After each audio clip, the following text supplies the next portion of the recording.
Hey, we're Summer and Candace with the Connected Life Book Club. This is week 6. So this is our final discussion guide podcast before the big one as we wrap everything up. Chapters 12 to 14 this week. So we're tackling 3, which feels very ambitious because these were pretty meaty chapters. A lot going on here. There's a lot going on. A lot going on, but good things going on. So we're actually just going to jump right in since there is so much to cover. You good with that? Definitely. So chapter 12 was my favorite. Go on. Okay. Is what are you doing to engage the marginalized or the suffering? A lot of questions on this one. Are there causes that are especially close to your heart that you could engage with more? Okay, I like these questions, but I'm going to ignore them for now. That's fine. I'm good with that. So, the things that I liked about this chapter, obviously, there was the whole, kindness aspect, the whole kindness aspect that, obviously we did 432 Be Kind 2 years last year or something, and that's still an app that you can download if you want small, intentional ways to practice kindness and compassion, and I just thought that it was really interesting the ways that she brought up showing kindness, and it touched a lot of the strings that are kind of pulling at my heart. Even the first one, in an overprotective society where we don't want kids to fraternize with the wrong crowd, adults often discourage children from being compassionate to outsiders, especially those at the margins, which I think is so interesting. I think that's a learned thing, to be kind of afraid of people that are different or in a different life stage. And of course, there's good reason for parents to caution their kids against going out on their own, but actually being with them and holding their hand to show compassion in a way that can be really helpful to somebody that's homeless or somebody that is in need of help. I mean, that I think was a really, really good point, because so much of this stuff starts early and they're all learned behaviors. So another thing that I thought was really interesting, especially when she brought up Luke 6:35, I thought that chapter was, just perfect. If you want to be extraordinary, love your enemies. Do good without restraint. Lend with abandon. Don't expect anything in return. Then you'll receive the truly great reward. You will be the child of the Most High, for God is kind, compassionate to the ungrateful and those who are wicked. And that's something that a friend taught me a long, long time ago. She said, I don't borrow things, or I don't lend things. I give things away. And I was like, what? What do you mean? I mean, you can lend things to people, get them back, whatever. She's like, no. Her grandpa taught her, she said, it only leads to discord in your friendships. It only leads to frustration. I mean, even if somebody brings it back in a timely manner, washes the pan out, or does, whatever it is, there's still a time when you don't have it and maybe you want it, or if you lend somebody money, maybe it doesn't come back in the right. I mean, there are just so many different things. And so why not give of what we have? And you were just telling me that you just got rid of a ton of books. Mm-hmm. You said even though there are ones that you've read and you're kind of sad, they're at least going to a new home and somebody can enjoy them. Mm-hmm. So I think that that's really cool and a great way to show kindness. The clincher in this chapter for me was at the very end. I know, there's more. I love the impact this had on You're you. Diving in.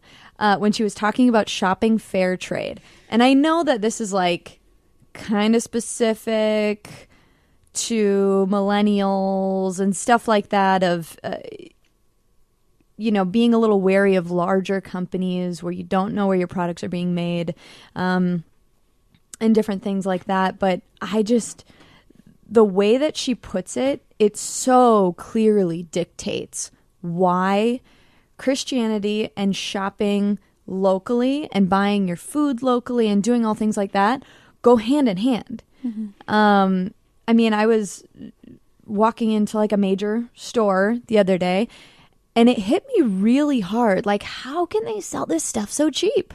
Mm. And it's at what cost and at whose cost? And don't get me wrong, I'm not by any means perfect about doing this, but there are ways that I try really hard to shop locally, to shop from the farmer's market. I mean, we're a part of a a CSA program with one of the farms around here, which is... I don't remember what CSA stands for, but it basically means you pay for your groceries at the beginning of the season so that the farmers actually have the money to farm, and then you shop throughout the season as the fruits and vegetables become available. So it's just a really cool way. Community-sponsored agriculture? Sorry. It works. CSA. I think that makes sense. But I thought that was really, really important. And when she was talking about... oh, yeah, that's right. The cocoa plants being harvested in West Africa. Dave and I literally just looked into that this week because I didn't realize. I had no idea. I had no idea that chocolate created so much terror for people all over the world. But there are literally 2 million children in West Africa that are employed as slave labor to grow cacao, and it's sold by some of the major chocolate companies. I mean, I'm not going to start throwing people under the bus or anything like that, but to be really cautious and make sure things like that are fair trade, you are literally investing in a child. I mean, yeah, that kind of stuff just blows me away. I like when she says, money cannot buy you happiness, but when you buy fair trade, your money will serve other people and the planet with compassion. And that's close enough to happiness as money can buy. That was the most powerful sentence that I think I read in that chapter. And I felt like that was almost, I mean, it was inspiring, but it was almost like a little convicting of like a more global viewpoint of how we can be compassionate. Yeah, so you didn't really ignore the questions. I mean, you answered them in your way. Yeah. So what are you doing to engage the marginalized or the suffering? So you are striving to shop fair trade as much as you can. You're part of this CSA. Is there anything else that you're doing or any other causes that are specifically close to your heart beyond that? I mean, we do a lot of just volunteering. Like there's a ministry downtown. It's an apartment for special needs people that will go and serve dinner once. Well, we've done it 2 or 3 times now, but it's things like that where it's like just kind of crossing paths with people that you wouldn't normally cross paths with, and sitting down, having great conversations, being a part of their world opens your eyes in a really big way. For me, this chapter was mostly conviction. Yeah. I think that as much as I was highlighting and cheering things on, I realized that in this season in my life, I have not done well in this area. And I think that I can use like having kids as an excuse, but if anything, that should be a motivator for serving and getting into the community and getting close to others. And so for me, all of the things that you were just mentioning, I wholeheartedly agree with, and I'm about, and I'm for, but you wouldn't know it by looking at me right now. I think that, you know, as far as our schedules are concerned, serving and getting uncomfortable has just not been a part of my family's narrative lately. It's just, and so reading this chapter, especially considering ways that we could do that better, was really where I found myself like resting. I'm like, okay, so what can I do? What should I be doing? What can I do moving forward? I mean, I serve on the marketing committee for CareNet here because abortion is an issue that I care about, and that is really close to my heart.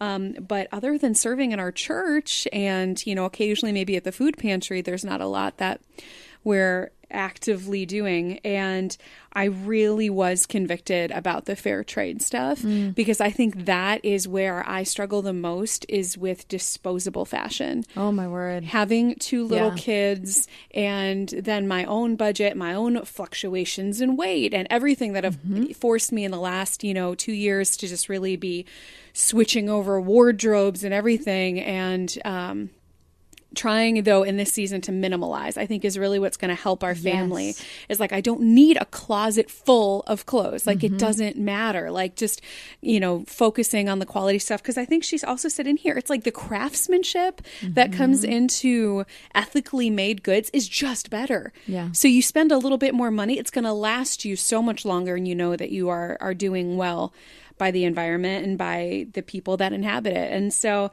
This chapter was really great. I loved the line, "How can I help to transform the lives of those who seem to have no hope of enjoying the privileges I take for granted?" Amen. And Wow. I think that there's this narrative in our culture where there's those that are saying, you have all this privilege, and the people on the other side saying, "Oh, stop it, I don't have all that much privilege."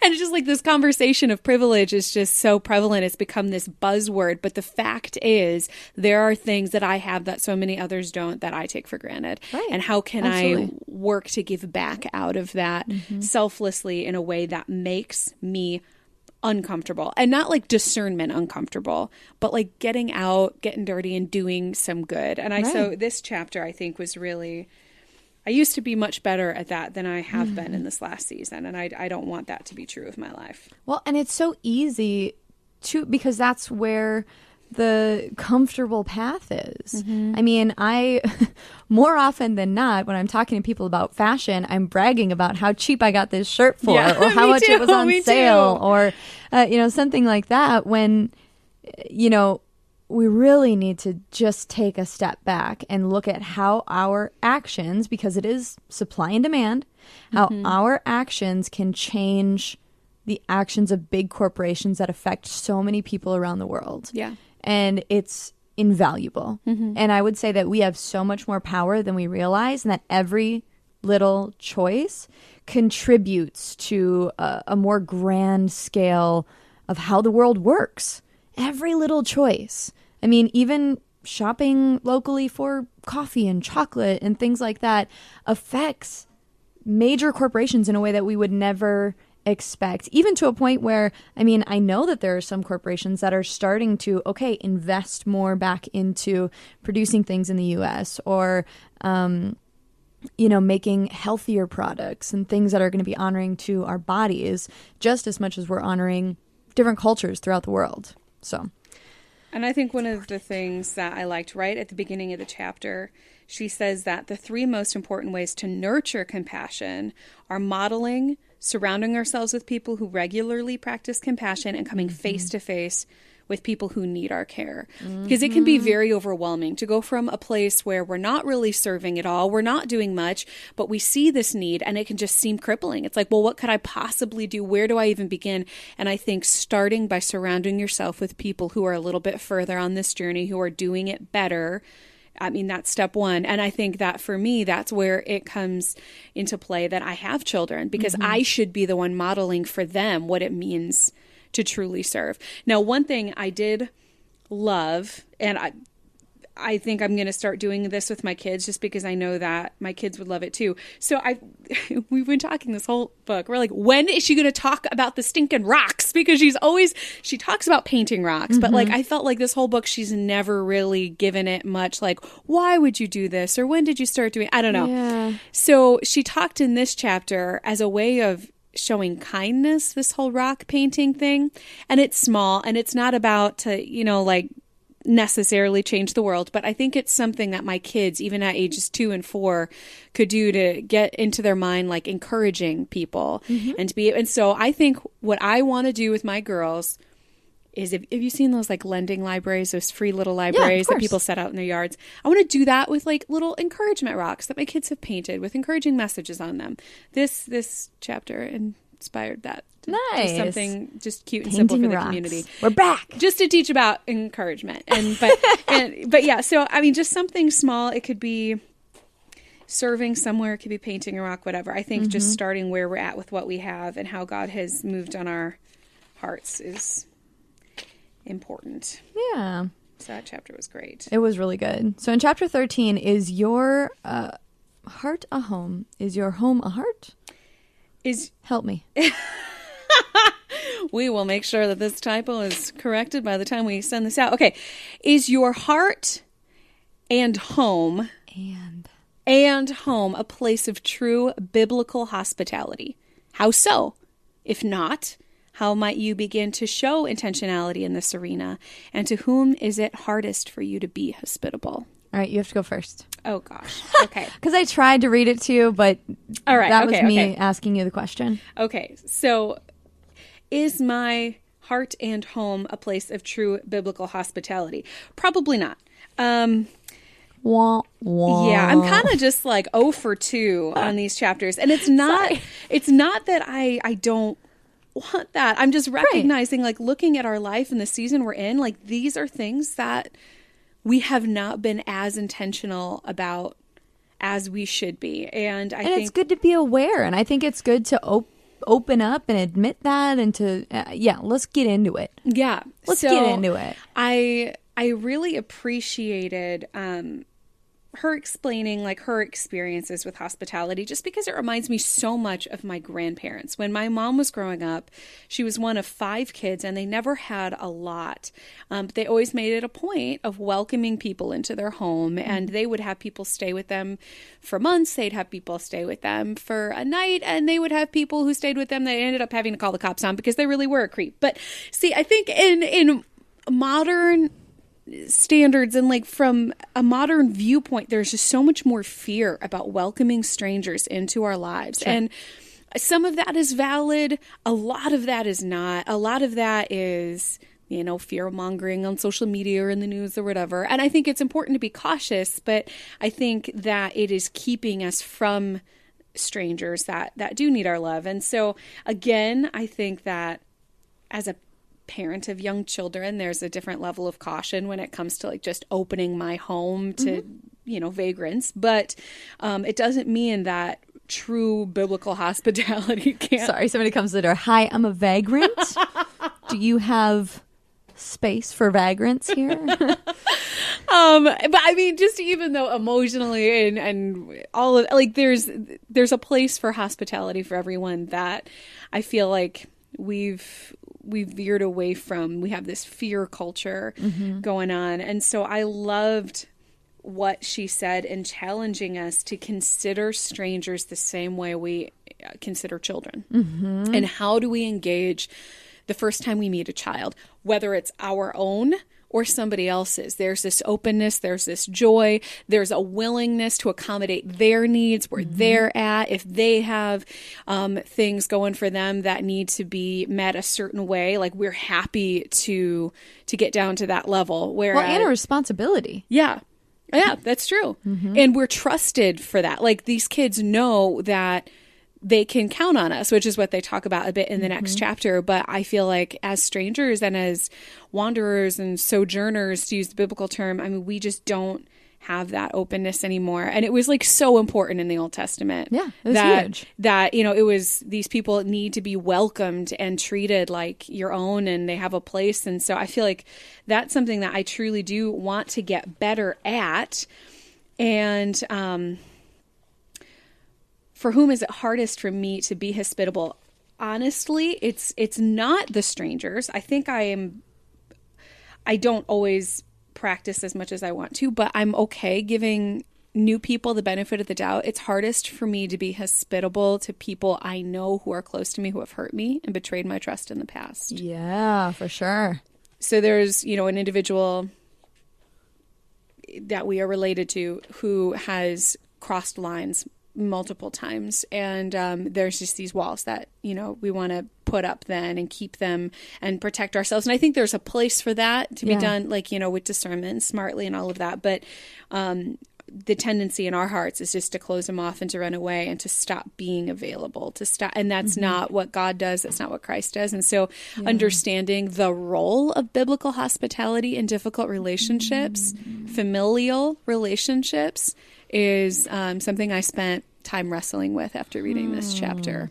That's really interesting. And that actually reminds me of something one of the pastors at my church told my husband and I, because we were talking about how we live in a neighborhood that there's some characters that live in our neighborhood. I used to live in your neighborhood. And so we have a pretty good idea of who is who, and there are certain people that struggle with certain things like substance abuse and things like that. And it's also a very busy road. So there's lots of back and forth. There's lots of random foot traffic.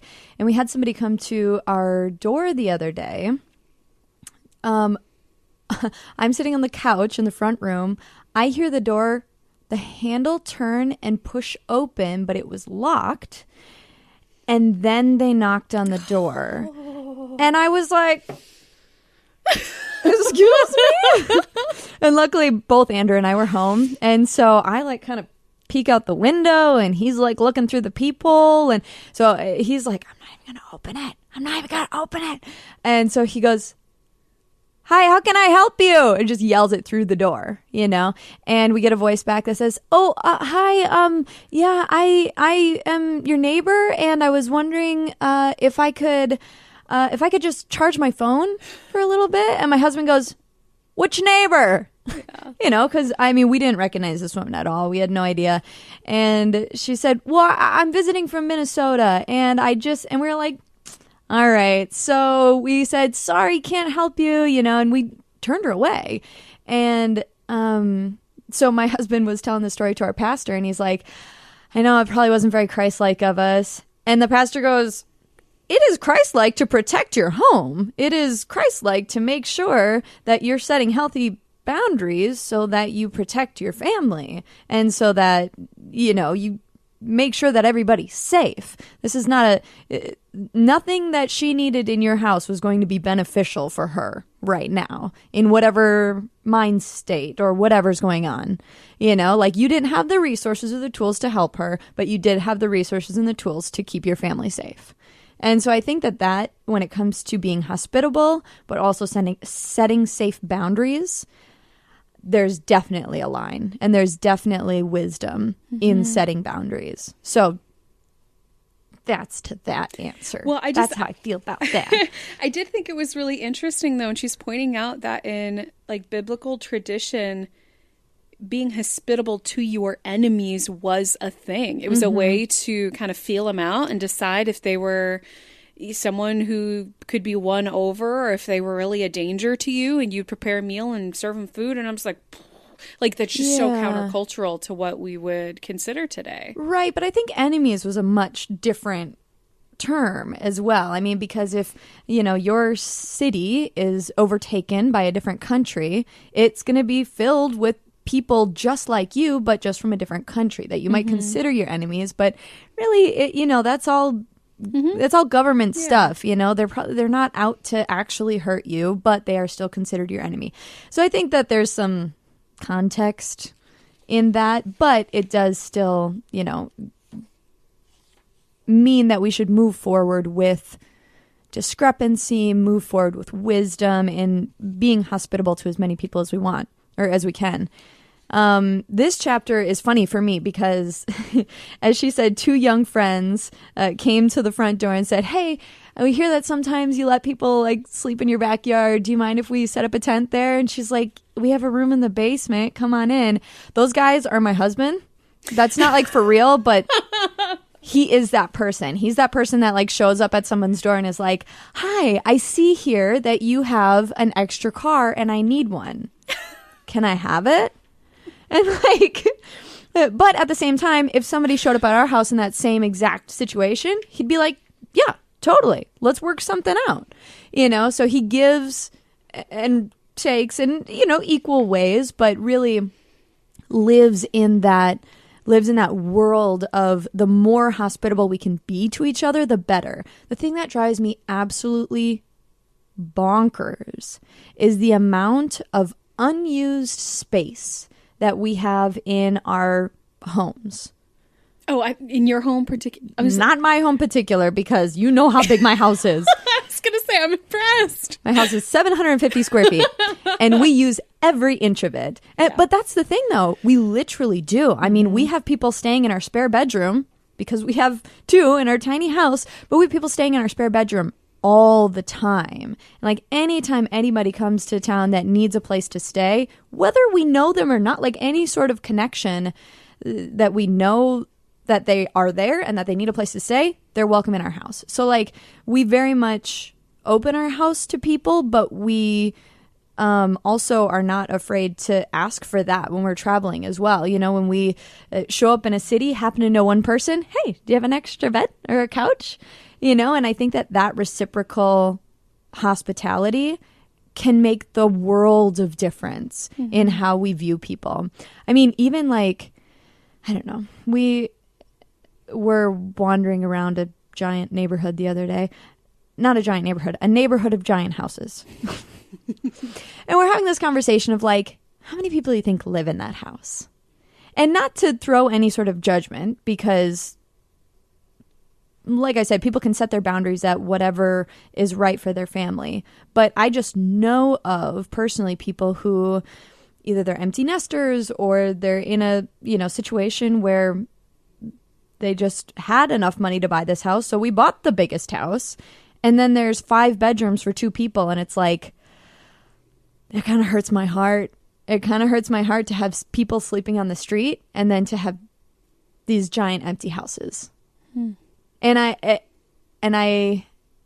don't know. I see that as a way that God can use hospitality in our lives, even to those that we're not entirely comfortable with. Because like you were saying, not being comfortable is not always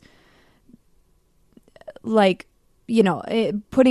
being comfortable is not always a bad thing, although sometimes it can be, So we're not saying like putting yourself outside your comfort zone in a negative way or in a dangerous way.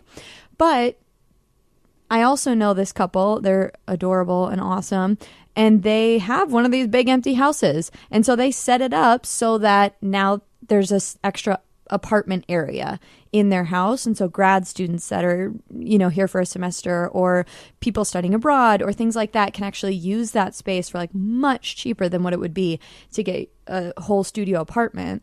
And, they're able to help them and they create community and that, personal contact every day that can be super helpful. And she even talks about that, especially when, is it this chapter or maybe it's the next one? But when she was talking about the man who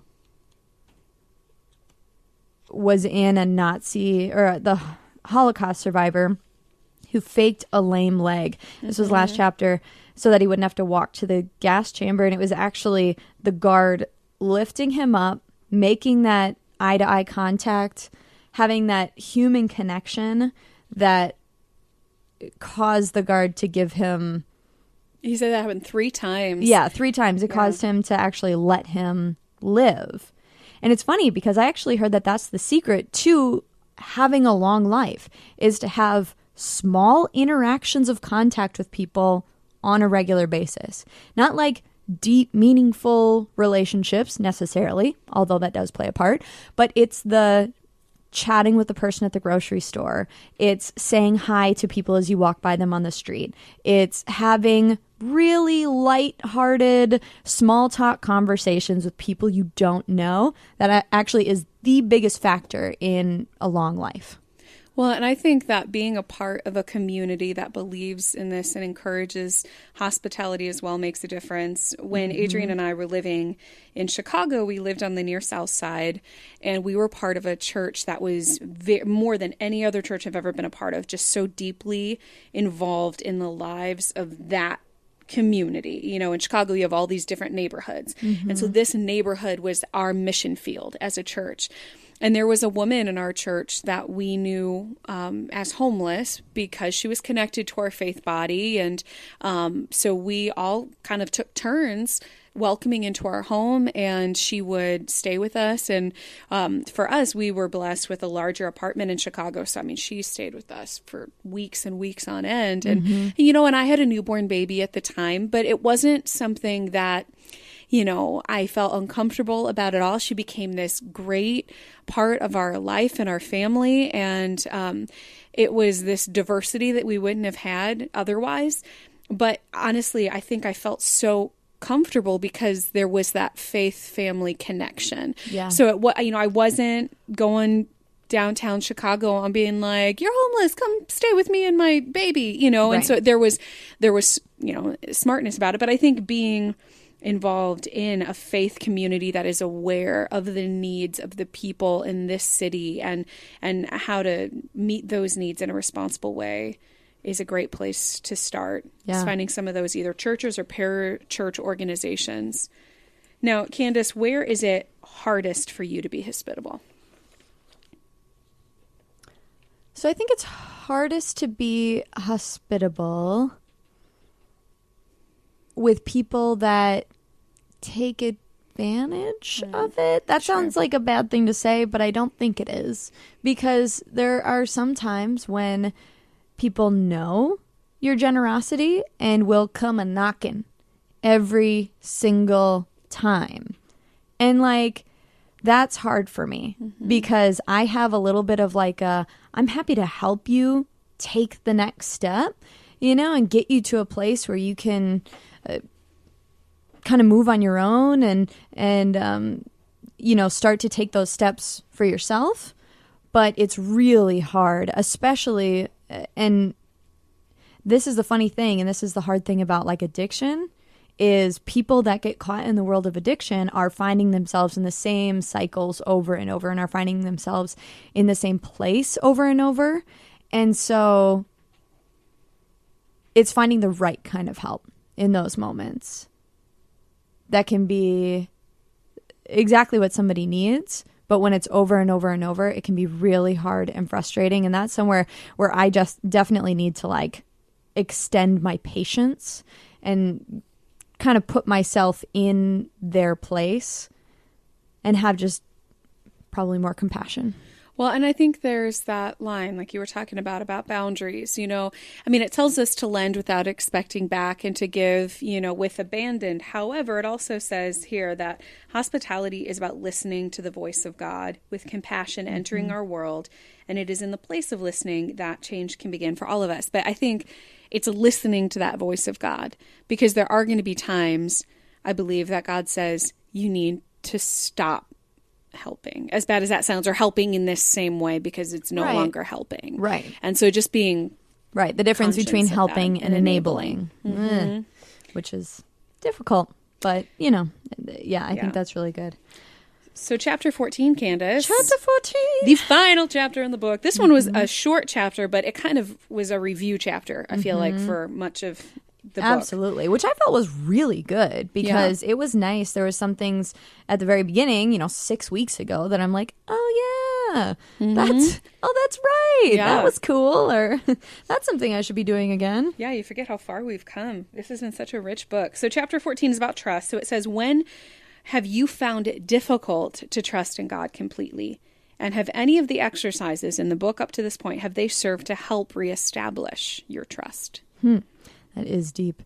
I think as far as trusting God, I loved her illustration with the mountain of Mount Rainier, of just like, even when the clouds are there, the mountain's there. It didn't go anywhere.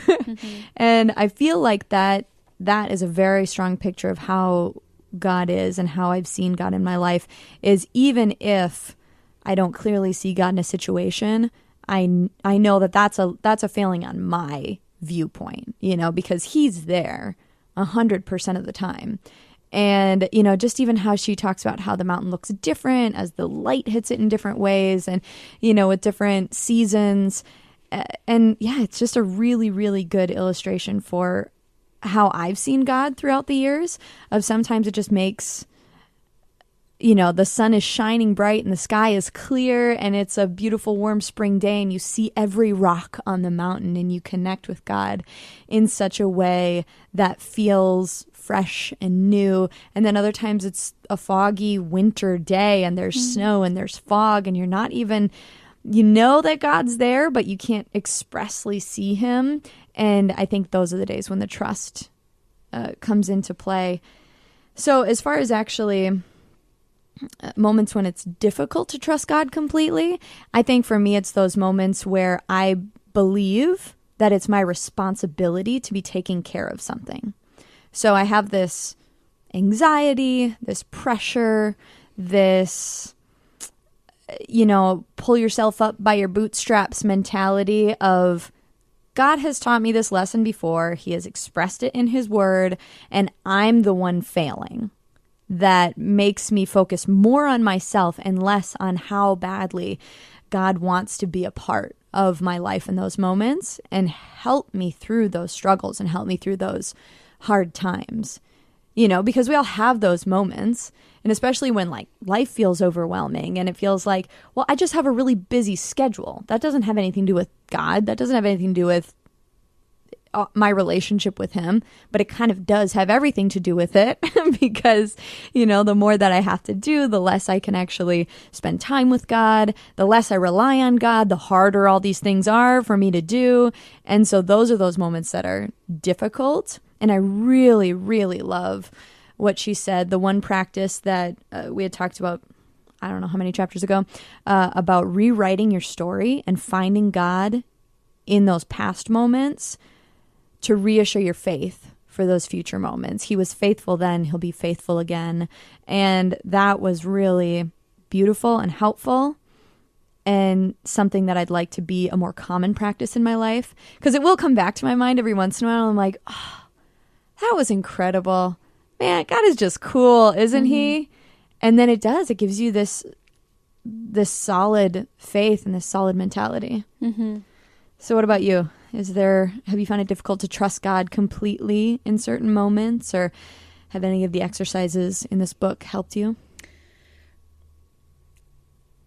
Yeah.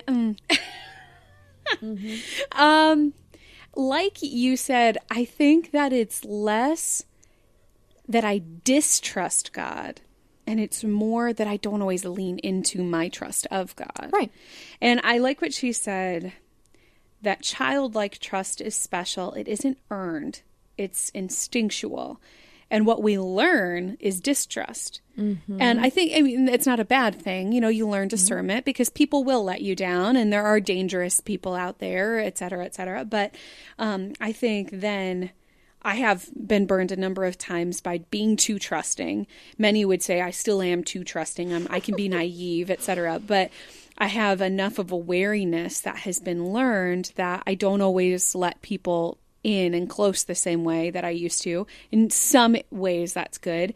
But in other ways, I feel like that you need to earn my trust mentality extends across the board and can happen with God too. And again, and not that I distrust him. It's that, I try to do it myself. I forget that he is in control and that he has this. And I give myself way too much credit, and I fail myself more than anyone else has ever failed me. And so that is something that I've really appreciated about this book, because I do feel like this chapter wound it around full circle. It's just, we see how children trust God and the relationship that they have with him. And every chapter in this book has been about reestablishing a piece of our childlike faith. And the one that I feel really helped me is something that's always been a part of who I am, but I don't always practice or pursue like I should, which is just getting outside and getting in nature and sitting with God. And so I don't remember if I mentioned this the last podcast or not, but the thing that has just really blew my mind was the way I see trees. Did I? You didn't mention trees yet. All right. I don't Feel free to dive in. So I was spending some time outside, and I've always really liked trees, and I never really knew why. I don't know. It's just a thing. But then I just really started contemplating the way Christine's encouraged us to do. And I'm like, a tree is often an ancient thing. The large, powerful trees, they're awe-inspiring, right? But they do nothing for themselves.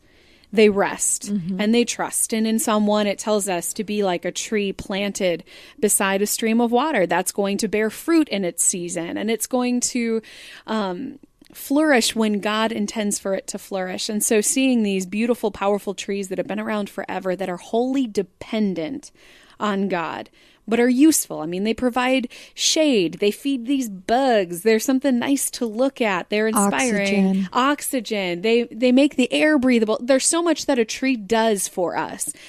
And yet it's totally just a picture of God's goodness. And so just that patience, that willingness to flower and flourish, but also go dormant, and not rushing things, not rushing itself to bloom. Otherwise it will die, like she talked about.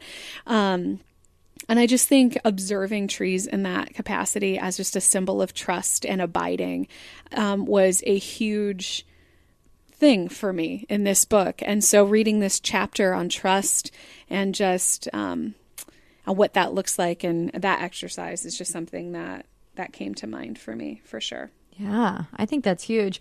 I love in her review as she's going through kind of the different areas in which she touched on throughout the book, and areas that she's provided ways for us to grow through.